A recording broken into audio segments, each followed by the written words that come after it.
우리가 방금 읽은 이 에베소서의 말씀은 허물과 죄로 죽었던 우리를 하나님께서 택하여 부르시고 우리의 죄를 용서하실 뿐만 아니라 그리스도 안에서 새로운 피조물이 되게 하셔서 이제는 사랑받는 자녀가 되게 하셨다라는 것을 말씀해 주는 책이 에베소서 책입니다. 이전에는 우리가 하나님의 뜻에 불순종을 했고 하나님을 대적하는 자였고 심지어 하나님의 원수였지만은 이제는 새로운 사람이 되어서 하나님의 사랑받는 자녀가 되었습니다. 이것을 사도 바울이 에베소서에서 전하고 있습니다. 그런데 이것을 전하다가 바울은 오늘 본문인 3장에서 갑자기 하나님께 무릎을 꿇고는 기도하기 시작합니다. 지금으로 말하면 제가 지금 설교를 하고 있는데 설교 도중에 강대상 옆으로 가더니 무릎을 꿇고 기도하는 상황과 비슷하다고 할 수가 있습니다. 사도 바울은 왜 말씀을 전하다가 갑자기 무릎을 꿇고 기도하기 시작했을까요? 아마도 감격과 감사가 있었던 것 같습니다. 지금 내가 전하고 있는 이 복음이 얼마나 풍성하고 놀라운 것인지, 그리고 내가 전하는 이 복음을 통해서 그 복음의 은혜를 경험하게 될 유대인과 이방인을 보았을 때 이것이 너무나 감사하다, 너무나 감격이다 하는 마음에 갑자기 무릎을 꿇고 기도했던 것 같습니다.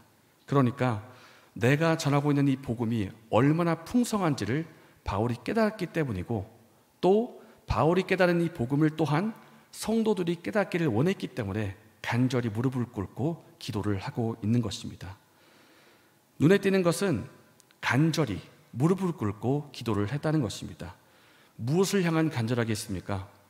이 복음의 풍성함을 성도가 깨닫기를 원하는 간절함이었습니다.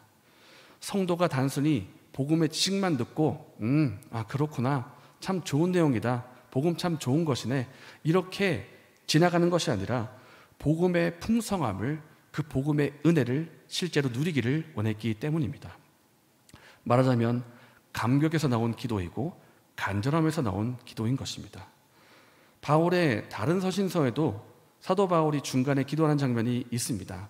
그렇습니다만은 오늘 본문처럼, 제가 알기로 오늘 본문처럼 이렇게 길게 기도하는 것은 에베소서인 것 같습니다. 바울은 어떠한 내용으로 기도를 했을까요? 오늘 본문을 살펴보고 교훈을 받기를 원합니다. 바울의 기도에서 첫 번째로 살펴볼 것은 우리의 속사람을 강건하게 해달라는 기도입니다. 다 함께 16절의 말씀을 읽겠습니다. 그의 영광의 풍성함을 따라 그의 성령으로 말미암아 너희 속사람을 능력으로 강건하게 하시오며. 바울의 기도 가운데 첫 번째로 볼 것은 속사람을 강건하게 해달라는 것입니다. 속사람, 쉽게 말해서 사람의 영혼, 사람의 내면, 사람의, 더 쉽게 말하면 사람의 마음이라고도 할 수 있는데, 이 내면을 강하게 해달라, 강건하게 해달라, 이렇게 기도를 하는데, 왜 사도 바울은 성도님들의 속사람, 영혼, 내면을 강하게 해달라고 기도를 했겠습니까? 그 이유는 우리의 마음과 내면이 의외로 약하기 때문입니다. 현재 우리는 악한 영이 활동하고 있는 세상 속에 살고 있습니다. 그래서 우리가 악한 영의 공격이나 악한 영의 유혹을 뿌리치고 또 공격을 이기고 승리하고 마음을 잘 지켜야 되는데, 그런데 그렇기 위해서는 우리의 마음이 강하고 속사람이 강건하게 서 있어야 되는데, 근데 의외로 약하다는 것입니다. 잠언에도 나와 있듯이 무릇 모든 지킬 만한 것에 더욱 내 마음을 지키라, 생명의 근원이 이에서 난다, 마음에 있다, 마음을 지켜야 된다, 이렇게 말씀하고 있는데 의외로 우리의 마음을 스스로 지킬 수가 없는 것이 문제입니다. 작심삼일이라고 하는 말이 있듯이 우리는 마음을 지키거나 강건하게 하기가 참 쉽지가 않습니다. 우리는 스스로 참 대단하고 뛰어난 것 같지만 알고 보면 참 약한 존재들입니다. 오늘은 가족한테 짜증을 내고 배우자에게 함부로 말하고 그랬는데 이게 참 후회가 된다, 오늘 했던 것이. 내일은 그러지 말아야지, 이렇게 다짐하고, 또 내일은 사랑하고 용서해야지, 이렇게 다짐하고 내일을 맞이하면 막상 비슷한 상황이 생기고 내 기분이 상할 때가 오면 또 어제와 같이 또 그러고 있는 내 모습을 보게 됩니다. 사랑으로 용납하기보다는 버럭 화를 내고 있는 나 자신을 보고 있는 것입니다. 어떻게 하면 우리의 마음을 지킬 수가 있겠습니까? 어떻게 하면 우리의 속사람이 강하게 되어서 마음을 잘 지키고 또 유혹을 이기고 세상의 공격을 이기고 살아갈 수가 있겠습니까? 우리의 힘으로 할 수 없기 때문에 예수님이 반드시 우리와 함께 하셔야 되고 성령님의 도우심이 반드시 필요합니다. 16절 말씀과 17절 말씀을 한번 보십시오. 성령으로 말미암아 너희 속사람을 강건하게 해달라가, 성령으로, 성령님의 도우심이 반드시 우리에게 필요합니다. 17절 말씀 보십시오. 그리스도께서 너희 마음에 계시게 하시옵고, 예수님이 우리의 마음에 계셔야 우리가 강건하게 살아갈 수가 있다는 것입니다. 예수님이 우리와 함께 하셔야 되는데 어떤 분들은 이 내용을 듣고 이런 질문을 할 수가 있습니다. 강도사님, 저는 이미 예수님 믿고 있는데요. 저는 이미 예수님 믿고 있고 제 마음속에 예수님 같이 계신데요. 근데 왜 또 예수님이 계시게 해달라 이렇게 기도를 하는 것입니까? 예수님 저 안에 이미 있는데요. 맞죠? 예수님 믿으면 우리가 구원을 받고 우리 마음에 예수님이 함께 하십니다. 그런데 예수님이 우리와 항상 함께 하시는데도 불구하고 우리가 예수님을 마치 안 계신 것처럼 홀대할 수가 있습니다.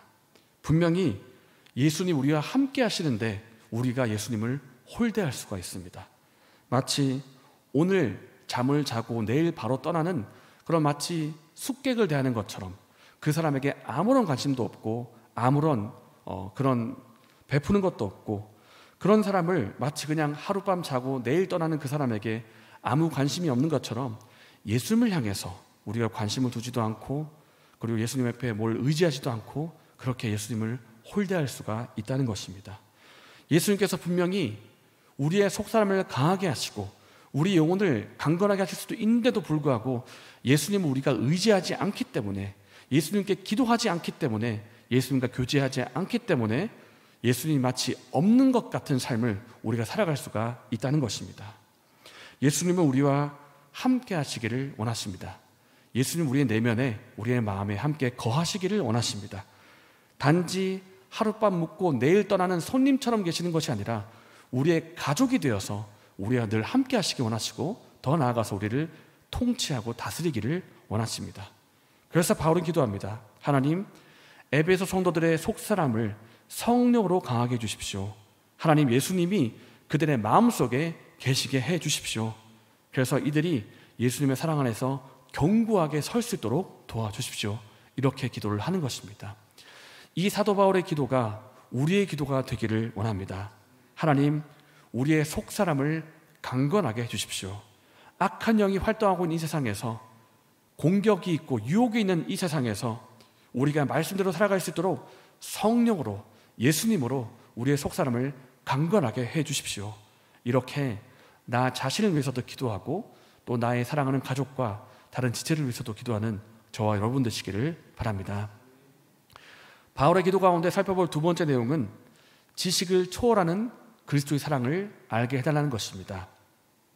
제가 18절의 말씀을 읽고 여러분이 19절의 말씀을 읽겠습니다. 능히 모든 성도와 함께 지식에 넘치는 그리스도의 사랑을 알고 그 너비와 길이와 높이와 깊이가 어떠함을 깨달아 하나님의 모든 충만하신 것으로 너에게 충만하게 하시기를 구하노라.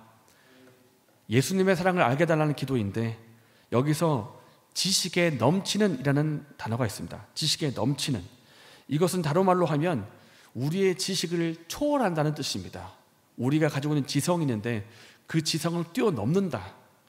예수님의 사랑이 우리의 지성과 우리의 지식을 뛰어넘는 수준이라는 것입니다. 우리 인간으로서는 다 이해할 수 없는, 우리의 이해를 넘어서는 초월하는 사랑이라는 것입니다. 우리는 예수님을 믿고 있고 예수님 만났기 때문에 예수님의 사랑이 어떤 것이다, 어느 정도 나는 예수님 사랑 알고 있다, 이렇게 말할 수 있을 것입니다.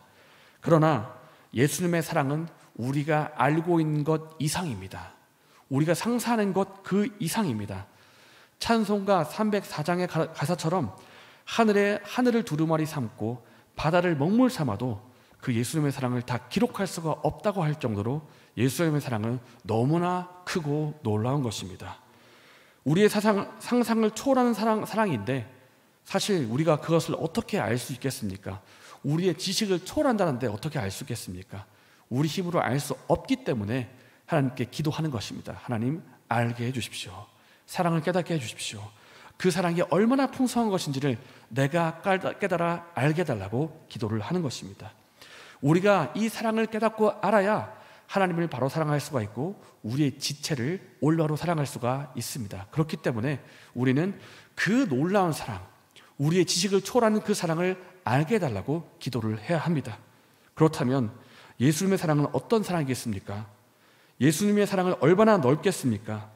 이 세상에 있는 어떤 죄인도 제한하지 않으실 만큼 넓은 사랑입니다. 예수님의 사랑은 얼마나 길겠습니까? 영원 전부터 영원 후까지 계속 지속될 만큼 예수님의 사랑은 깁니다. 예수님의 사랑이 얼마나 깊습니까? 이 세상에서 가장 타락한 죄인도 찾아내실 만큼 예수님의 사랑은 깊습니다. 예수님의 사랑이 얼마나 높습니까? 타락한 죄인인 우리를 천국으로 끌어올릴 만큼 예수님의 사랑이 높습니다. 그렇기 때문에 이 사랑을 생각할 때 우리는 알게 됩니다. 아, 이것은 정말 엄청난 사랑이구나. 나의 상상을 초월하는 사랑이구나. 이 놀라운 사랑을 우리가 조금씩 알아갈 때 하나님과 지체를 올바로 사랑할 수가 있습니다. 예전에는 나만 생각했고 내가 성공하는 것이 내 인생의 제일이었고 그렇게 살아왔는데 이제는 예수님의 사랑을 점점 깨닫고 알아가면서 주위에 있는 지체를 돌아볼 마음이 생기는 것입니다. 예수님의 사랑을 경험하면서 몸된 지체, 교회를 사랑할 마음이 생기는 것입니다. 그래서 우리가 이 예수님의 사랑을 깨달아 알아야 합니다. 영국의 의사이면서 목회자였고 미국에서는 웨스트민스터 신학교에서 강의를 했던 마틴 로이드 존스는 오늘날 교회가 당면한 문제 가운데 하나로 그리스도의 사랑을 알지 못하는 것이라고 문제점을 지적했습니다. 그가 말했습니다. 많은 그리스도인이 물질을 구하고 자기 만족을 구하고 자기 영광은 구하지만 그리스도의 사랑을 아는 것에는 관심이 없다. 많은 그리스도인이 세상에 속한 것으로 만족을 얻으려 하면서도 정작 그리스도의 사랑은 가볍게 여기고 있다. 그러나 우리가 그리스도의 사랑을 제대로 깨닫고 그 사랑으로 충만하게 채워진다면 우리의 삶은 완전히 변화될 것이다. 이렇게 말했습니다. 우리가 이 예수님의 사랑을 알기를 원합니다. 예수님의 사랑이 얼마나 넓고 길고 높고 깊은지를 우리가 깨달아 알기를 원합니다. 그렇기 때문에 이 사랑을 깨달아 알게 해달라고 기도하면 좋겠습니다. 나를 위해서도 기도하고 우리 주변 지체를 위해서도 이 사랑의 크기를 알게 해달라고 기도하는 저와 여러분 되시기를 바랍니다. 바울의 기도 세 번째는 하나님의 충만하신 것으로 우리를 충만하게 해달라는 기도입니다. 다 함께 19절의 말씀을 읽겠습니다. 그 너비와 길이와 높이와 깊이가 어떠함을 깨달아 하나님의 모든 충만하신 것으로 너에게 충만하게 하시기를 구하노라. 19절 말씀의 중간 부분을 보면 하나님의 모든 충만하신 것이라는 단어가 나옵니다. 하나님의 모든 충만하신 것이 무엇이겠습니까? 하나님의 임재를 말하기도 하고 하나님의 은혜를 말하기도 하고 하나님의 생명, 하나님의 능력, 하나님의 풍성함, 하나님께 있는 그 모든 것을 총칭해서 말하는 단어입니다. 하나님의 모든 충만하신 것. 바울은 기도하기를 하나님의 모든 충만하신 것으로 우리 성도 가운데 충만하게 해달라고 이렇게 기도를 하고 있습니다. 이것은 우리가 단순히 어떤 복이나 하나님 주신 어떤 선물이나 이런 것으로 만족하고 끝내는 것이 아니라 하나님의 임재, 하나님의 생명, 하나님의 능력, 하나님의 은혜, 하나님의 가지고 있는 그 풍성한 것이 우리의 삶 속에 흘러들어서 이것으로 충만하게 하고 이것을 누리고 이것 가운데 성장하고 닮아가게 해달라 이렇게 기도를 하고 있는 것입니다. 다른 말로 하면 우리가 성령의 충만함을 누리면서 성령의 충만한 가운데 예수님의 성품을 점점 닮아가게 해달라, 그 풍성함이 우리 가운데 누려지고 또 흐르게 해달라 이렇게 기도를 하고 있는 것입니다. 하나님께서 원하시는 것은 우리가 하나님을 닮아가는 것입니다. 자녀가 부모를 닮아가듯이 하나님의 자녀인 우리가 하나님 아버지를 닮아가기를 하나님께서는 원하십니다. 제가 신앙생활을 하면서 여러 지체들을 보면서 이런 것을 깨달을 때가 있습니다. 예수님 모습을 어떤 사람들께서 발견할 때가 있는데 아직도 저의 기억에 남는 사람 중에 한 사람은 제가 과거에 청년부 활동을 했을 때 보았던 한 자매였습니다. 저는 그때 청년부 예배를 드리고 있었고 그 자매는 이제 헌금 시간에 봉헌 찬양을 하고 있었는데 봉헌 찬양을 할 때 이렇게 신디를 치면서 찬양을 하고 있는데 그런데 그 자매가 이렇게 오른쪽에서 신디를 향해 걸어오는 모습을 보는데 제가 예수님을 직접 본 적은 없지만 그 자매를 보는데 너무 예수님 같은 거예요. 너무 예수님 같고 예수님 머리가 이렇게 길었을까? 예수님 걸음이 이렇게 걸으셨을까? 모든 동작 하나하나가 예수님 같다 이런 생각이 너무 드는 거예요. 찬양하는 내내 걸어 들어올 때부터.